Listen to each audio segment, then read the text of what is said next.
आइए अब वर्कशीट का दूसरा प्रश्न करते हैं, जिसमें हमें बोला गया कि दी हुई अर्थमेटिक प्रोग्रेशन यानी समांतर श्रेणी के प्रथम 4 पद लिखें यदि प्रथम पद a और सार अंतर d है।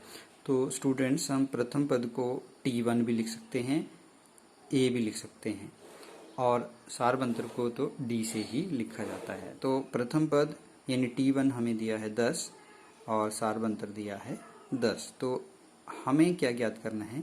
AP के प्रथम 4 पद, यानी प्रथम पद हो गया a यानी t1, द्वितीय पद t2, तृतीय t3 और चौथा पद हो गया t4। तो यहाँ पर t1 हमें दिया गया है प्रथम पद a बराबर 10। t2 हम कैसे निकालेंगे? प्रथम पद प्लस सारवंतर करके। प्रथम पद में हमने क्या किया? सारवंतर को जमा कर दिया, तो ये हो गया 10 जमा 10। प्रथम पद 10 है और सारवंतर है 10, तो वो हो गया हमारे पास t2 हो गया 20। अब t3 यानी तीसरा पद, तृतीय पद कैसे निकालेंगे?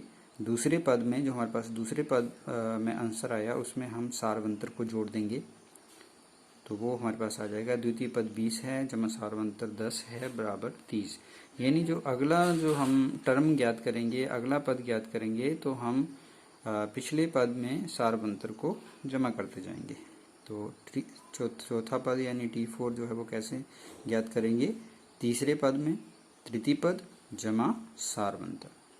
तो तृतीय पद हमारे पास 30 है और ये, और जमा उसमें सारवंतर हो गया तो ये गया 40। तो AP के प्रथम 4 पद जो हैं वो हमने ज्ञात कर लिए। पहला पद 10, दूसरा 20, तीसरा 30, चौथा 40, और ऐसे ही AP जो है वो आगे से आगे चलता जाएगा, और हम इसके जो अगले पद जो हैं वो भी हम ज्ञात कर सकते हैं, लेकिन हमें प्रथम 4 पद ही ज्ञात करने थे इस प्रश्न के अंदर। दूसरा भाग इसका देखते हैं। इसमें A 4 है, A हमें दिया गया है 4, और सार यानी प्रथम पद 4, सारवंतर है -3। तो यही इसकी को हम पहले लिख लेते हैं। हमारे पास प्रथम पद है 4, हमारे पास प्रथम पद यानी t1, तो t2 यानी द्वितीय पद कैसे निकालेंगे हम? प्रथम पद प्लस सारवंतर। प्रथम पद है 4 प्लस सारवंतर है -3। अब क्या होगा? 4 प्लस गुणा माइनस -3, 4 - 3 कितना हो गया? 1। t3 यानी तृतीय पद ज्ञात कर लेते हैं। तो t3 कैसे निकालना? t2 प्लस d, द्वितीय पद जमा सारवंतर। तो t2 हमारे पास आया 1 प्लस सारवंतर कितना है? -3 इक्वल टू 1 तो 1 ही रहेगा, प्लस इंटू माइनस कितना हो जाएगा? अब जमा गुणा -3।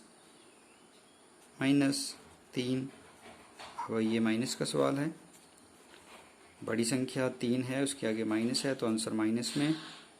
3 में से 1 को माइनस कर दिया तो आ गया 2।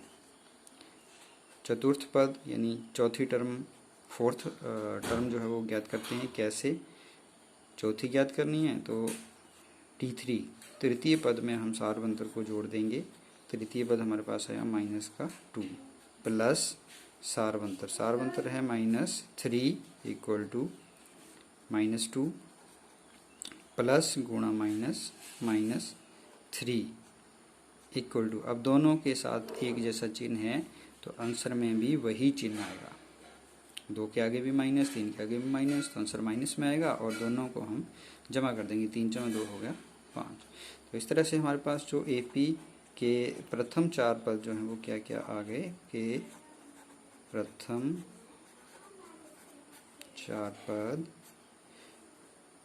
पहला पद था 4, दूसरा था 1, तीसरा था -2, और हमारे पास चौथा है -5, और इस तरह से AP जो है वो आगे से आगे बढ़ता जाएगा। इसके बाद प्रश्न नंबर 3 को देखते हैं। निम्न में AP के लिए प्रथम पद तथा सारवंतर लिखें।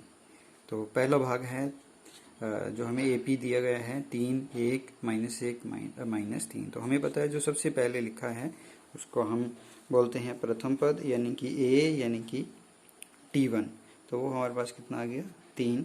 अब सारवंतर याद करने के लिए हम क्या करेंगे? ये प्रथम पद, द्वितीय पद, तृतीय पद, चतुर्थ पद, first term, second term, third term, fourth term. D निकालने के लिए हम क्या करेंगे, T2 में से T1 को माइनस कर देंगे। हमने पहले बोला कि इसको हम क्या लिख सकते हैं, और T1। तो D कैसे निकालेंगे हम, T2 माइनस T1 करके, तो वो कितना आ जाएगा, T2 T1 T2 T3 T4। T2 हमारे पास कितना है, 1 माइनस 1 माइनस T1, T1 कितना है, -3। अब देखो माइनस का सवाल है, बड़ी संख्या 3 है, उसके आगे माइनस है, तो आंसर में माइनस लगेगा, और 3 में से 1 को घटा देना है, तो हमारे पास आ जाएगा -2। अब और चेक कर लेते हैं, और कैसे निकाल सकते हैं हम, कि ऐसे भी निकाला जा सकता है सारवंतर, T3 minus T2, T3 T1 T2 T3, T3 कितना है, -1, आगे यहाँ से माइनस लगा, और T2 कितना है, 1। दोनों के साथ माइनस का चिन्ह, तो आंसर में भी माइनस, और 1 जमा 1 कितना आ जाएगा, 2। और कैसे निकाला जा सकता है, चौथी टर्म में से तीसरी को माइनस कर देंगे। चौथी टर्म हमारे पास है -3, यहाँ से माइनस, ये -3 आ गया, T4 की वैल्यू, आगे माइनस T3 कितना, -1। तो ये हमारे पास कितना है, -3, माइनस गुणा माइनस प्लस 1, बड़ी संख्या का आगे माइनस का चिन्ह, माइनस लगेगा, क्योंकि प्रश्न में एक बार माइनस लगा है, तो घटाने का सवाल है, 3 में से 1 को घटा देंगे, तो ये हो जाएगा 2। तो सार बंतर जो है वो हमारे पास कितना आ गया, -2। और प्रथम पद जो है वो हमारे पास ये था, तो हम यहाँ पर लास्ट में आप लिख दें, प्रथम पद जो है वो 3 है, और सार बंतर जो है वो कितना है, -2। ऐसे ही यहाँ दूसरे अगले प्रश्न को हम देख लेते हैं। तो इसमें जो प्रथम पद है T1, वो कितना आया, -5।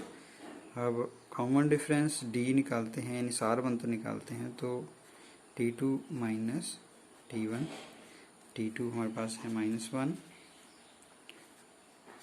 यहाँ से ये वाला माइनस यहाँ लगा, और T1 है हमारे पास -5, तो कितना हो गया, -1 माइनस गुणा माइनस प्लस 5। जब बड़ी संख्या के आगे प्लस है, तो आंसर भी प्लस का रहेगा, और 5 में से 1 घटा देंगे तो आएगा 4।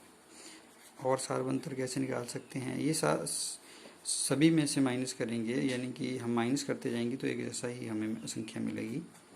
T3 माइनस T2, T3 3 है, माइनस फार्मूले का ये वाला, और T2 है माइनस का 1, 3, ये 3 आ गए, और माइनस गुणा माइनस हो गया प्लस, और यहाँ पर वो 1, तो 3 जमा 1 हो गया 4। और सार बंतर हम कैसे निकाल सकते हैं, T4 माइनस T3, T4 है 7, माइनस ये वाला माइनस, और T3 है 3,